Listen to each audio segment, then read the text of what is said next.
Samantala, patuloy pa rin ang isinasagawang prayer vigil sa De La Salle, Green Hills para sa matagumpay na search and rescue operation.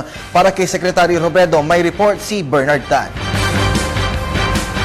Patuloy pa rin ang prayer vigil sa De La Salle, Green Hills para sa kaligtasan ni DILG Secretary Jesse Robredo at dalawa pang kasama nito matapos bumagsak ang kanilang eroplano sa Masbate. Mula umaga hanggang gabi, walang patidang mataimtim na panalangin ng mga kaibigan at mga malapit na kaanak ng kalihim.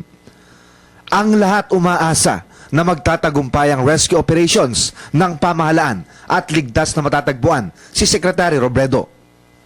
Ayon kay Presidential Spokesperson Edwin Lacerda, bagamat nag-aalala, hindi pa rin nawawala ng pag-asa ang Administrasyong Aquino na buhay pa si Secretary Robredo at mga kasama nito matapos ang aksidente. Our hope remains high. We continue to pray for Secretary Robredo. Nagpapasalamat din ang Administrasyong Aquino sa suportang ipinapakita ng taong bayan sa rescue operations na ikinakasa ng pamahalaan para sa mga biktima ng plane crash.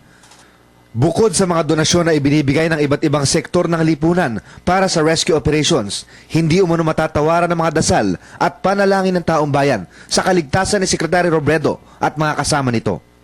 There have been a tremendous response from the public on how well they regard or highly regard Secretary Robredo, and they are praying for Secretary Robredo.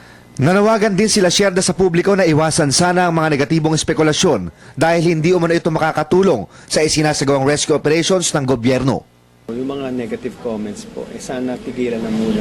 We need to be solidly behind the family of Secretary Robredo and this government as we continue the search and rescue. So we appeal to those people who have ill thoughts and they decide to publish them on Facebook or Twitter to stop it.